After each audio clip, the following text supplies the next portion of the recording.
Hello, dear friends. Welcome to the online classes of P2000, Education 3000. I am Noemi Paiman, and today we go on with our 7 petal school with the pink petal, the third petal. Remember, we can see on the slide the 7 petals by colors. The blue is sport and physical activities. Yellow is more like cognitive topics. Pink, that's the subject of today. Pink is emotion, intelligence, peace culture, self-esteem, anything with social science as well, and languages. White is heart, green is psychology, red is hands-on to do, and violet is personal development or inner growth. So anything with a pink is emotional intelligence, social subject, multicultural, peace culture, and it's a very, very important subject. Actually, we had to put a special area, the pink area, the third petals, only for that, knowing that here we can see the book of Daniel Goleman, Emotional Intelligence, and we saw in the previous videos that the intelligence, emotional intelligence is more important than the IQ, the intellectual quotient. So if it is more important, it has to be part of the curriculum, and we have to take care of that, address emotions, address self-esteem, address the culture, and peace culture from the school, from the learning process for everybody. So the pink petal, for instance, we can have a lot of cooperating or cooperative activities. Let's paint the classroom or build something or do a project together. We can have a lot of non-competitive games or cooperative games. And there is a lot of activities you can find in YouTube, in internet. There is a lot that can be done from very little to all the way to the university, actually. It would involve all the activities and tools for peace culture. And here we have an old book, which is called School's Embassy of Peace. And we will see that a little bit later. Any tools on no violent communication. Actually, I would recommend that at the beginning of each year or school year, to have to review our no-violent communication skills. The students, the parents, and the teachers and the staff.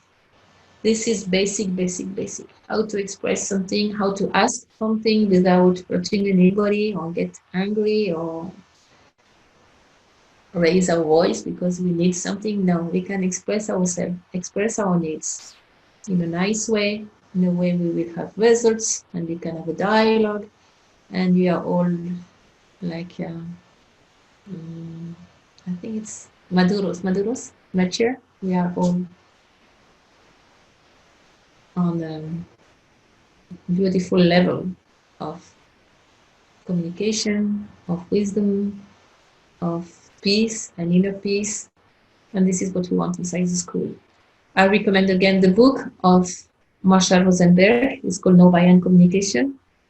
This book actually everybody can study it, or we can do some exercise based on this book with all the grades.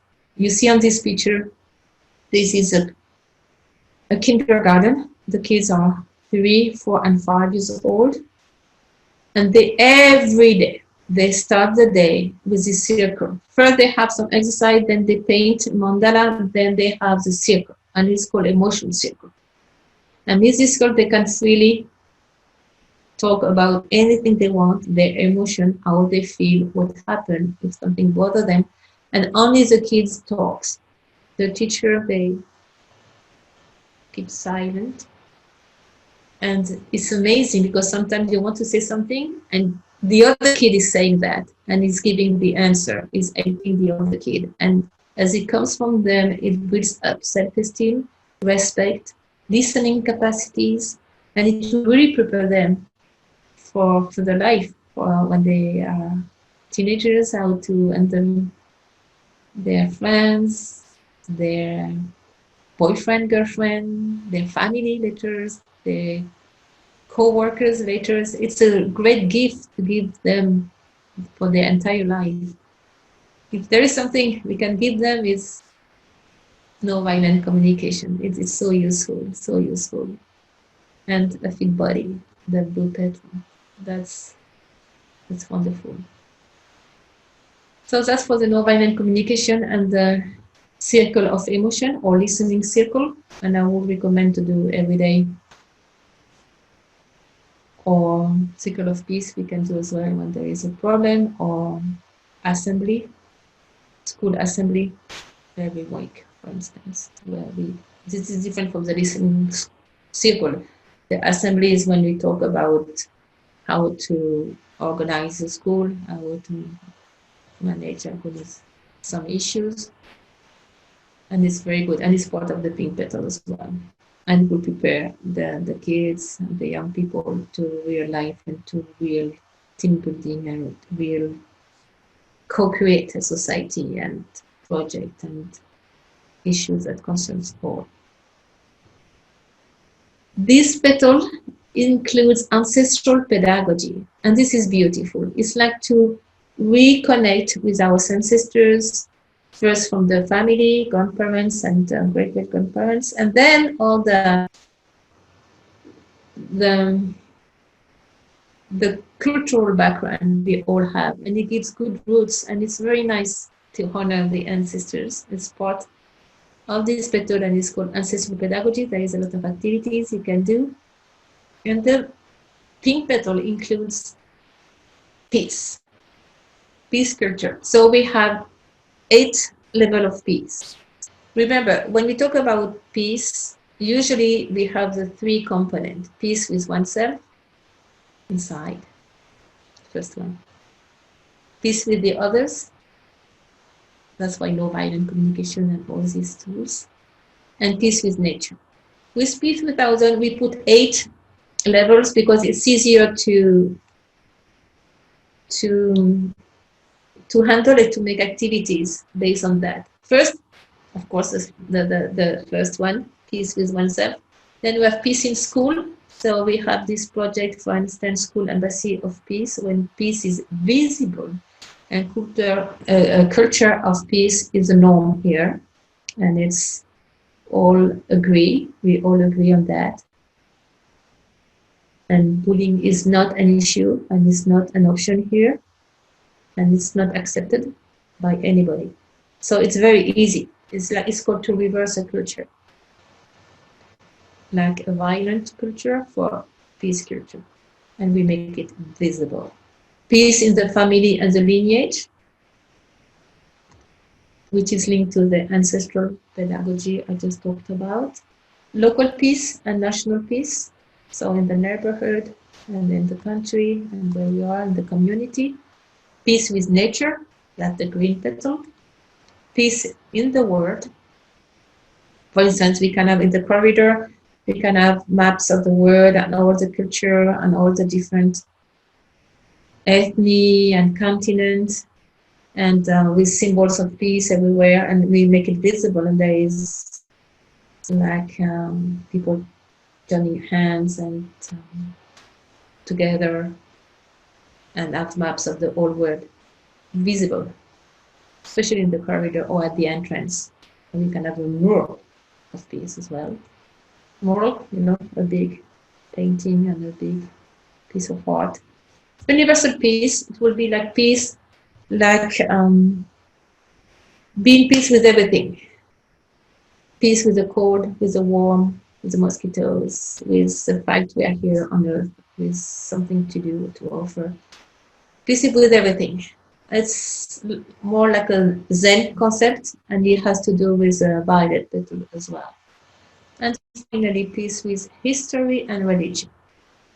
Present history from I mean, not only war, there was some peace moment, and there was great peacemakers like Nefertari in Egypt. She is the first woman as a peacemaker, and she was an ambassador of peace in the ancient Egypt.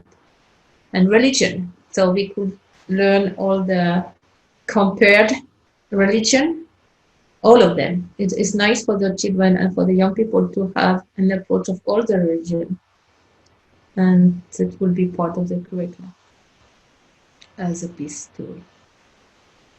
We use language. It's called Language 2000 as a tool for peace culture.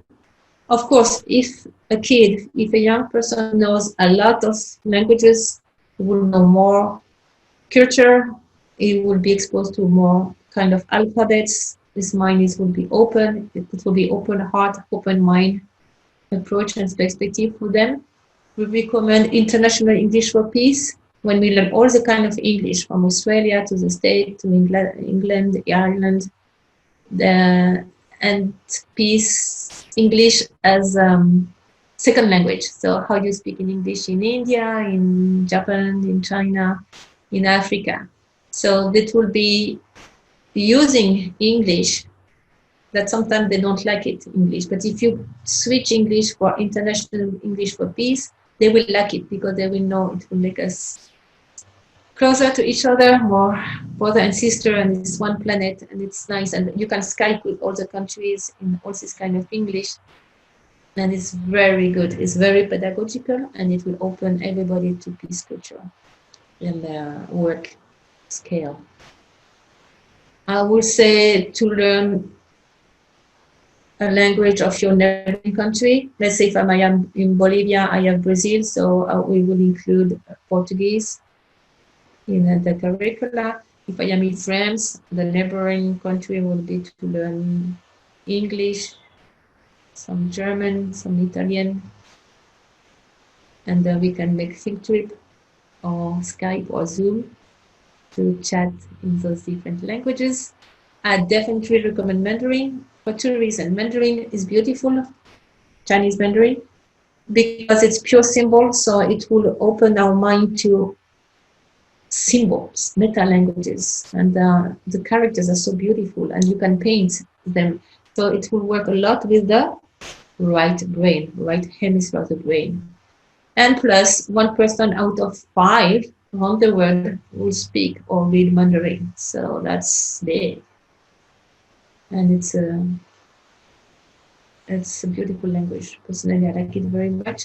Arabic, it can be Arabic or Hebrew, or a language that's right from, from right to left.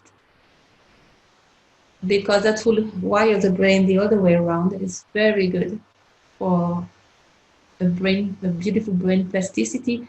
And usually it will open up, especially with Arabic, for instance, with Middle East and to other culture. And that's very pedagogical, and it's very part of the peace culture we all seek. Native language, if you have a native language, for instance, in Bolivia, we have Quechua, Aymara, Guarani, and the other 30 other languages in the Amazon part. It's very good for the roots and to know this kind of sound and this kind of structure. It's excellent and extremely pedagogical, and also cosmovision of those countries. Maybe if you're in the state, you can learn some Lakota, some Sioux. We do have many languages over there still. Mayan people. Sign languages. Sign languages, it's nice to know at least sign language for people who can't hear, and some braille for people who can't read or see. And it's very good for the kids, so they are sensitive, they are aware of the other reality of other kids or other people. So it's very, very pedagogical to know this kind of language. It can be sign language or braille. Remember I told you about Schools Embassy of Peace. It's a program. There is an old book in the website, our website. It's in Education 3000 and Pedagogia 3000.info on both websites in English. It's 4 phases. First, we have the diagnosis, and it's a test with 100 questions. So you can do it at the beginning of the year and at the end of the year, and every year you can see your score. And by the same test is done that you can see where you have some weak points or points you have to work on. And then we have the startup phase and phase 1, which is usually 1 school year, and then phase 2, which is like consolidation or strengthening the whole process. The entire educational community assumes a commitment to be on the Sea of Peace and carry out the action plan, and we have a flag. So the flag will be 3 circles, and inside the 3 circles you put your own school symbol or your country or something that's important in your cosmovision. Like for Bolivia, we have the chacana in the middle because that's a symbol we use. It's an ancient symbol, and that would be the flag. So the idea is to have the flag at the entrance on every Monday.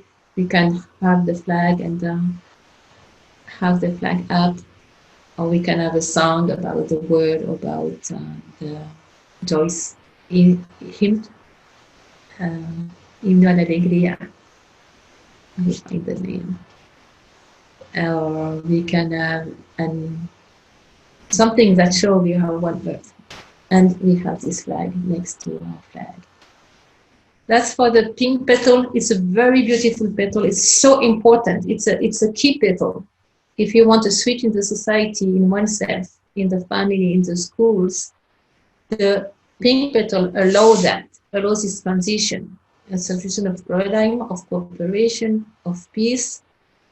And I think it's fundamental in the teaching learning process. And this will change many, many things. And it's easy to implement.